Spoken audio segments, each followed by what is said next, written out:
এখন আমি বুঝতে পারছি, জানো তো, সমস্ত কিছু প্ল্যানফুলি করা হয়েছে। মোহরকে দিয়া আর ময়ূরীশ রাজ্যে ডেকে নিয়ে যাওয়া হয়েছে, সমস্তটা উদ্দেশ্য প্রণোদিত। এতে কি লাভ? মানে কার কি লাভ? যারা মোহরকে দেখতে পারে না তাদের লাভ। তুমি কি করে বলছো শঙ্খ জানতো না?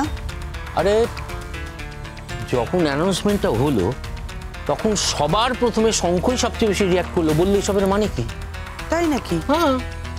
তাহলে তারপর কি হলো? দেখো, একটা কথা শোনো, মোহরের কিন্তু শঙ্কর ওপর একটা দুর্বলতা হয়েছে, অ্যাট দ্য সেম টাইম শঙ্করও একটা দুর্বলতা মোহরের প্রতি হয়েছে, কিন্তু ইগোর কারণে কেউ কাউকে বলতে পারছে না। আর আশেপাশের লোক ওদের ভুল বুঝাচ্ছে, আর এই সমস্ত কিছু নিয়ে একটা গন্ডগোল পেকে উঠেছে, আর তাতে ইন্ধন যোগাচ্ছে আমার বাড়ির লোকেরা। ওয়েট ওয়েট ওয়েট, শঙ্কর নিজে এসে তোমাকে বললো না যে সারপ্রাইজ পার্টি আছে? তুমি আমায় বিশ্বাস করো, ও জানতো না। আমি তোমায় বলছি ও জানতো না। ঠিক আছে, তুমি একটা কাজ করো, তুমি আগে মোহরকে ডাকো তো। কিরকম দরজা বন্ধ করে আছে, আমার না ভালো লাগছে না ব্যাপারটা। তুমি আমার কথাটা শোনো না, তুমি ডাকো মোহরকে, নইলে সবকিছু ক্লিয়ার হবে না। ওকে বলো আমি ডাকছি, ওকে ডাক, যাও ডেকে নিয়ে এসো।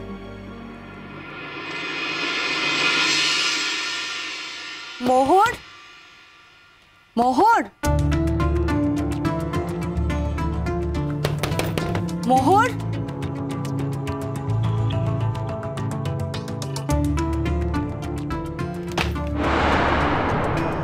মোহর,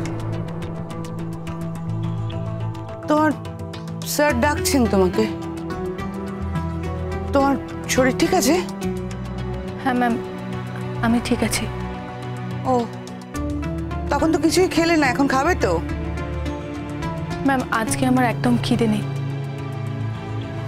আচ্ছা, এসব কথা পরে হবে, এখন এসো, স্যার ডাকছেন। এসো এসো এসো মোহন, এসো এসো এসো।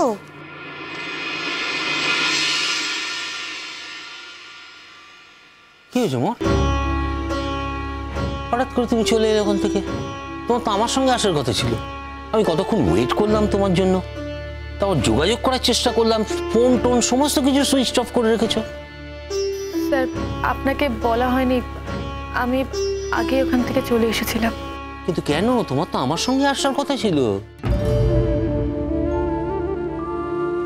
না মানে আমার সঙ্গে আমার বন্ধু ছিল তো, তাই আর কি,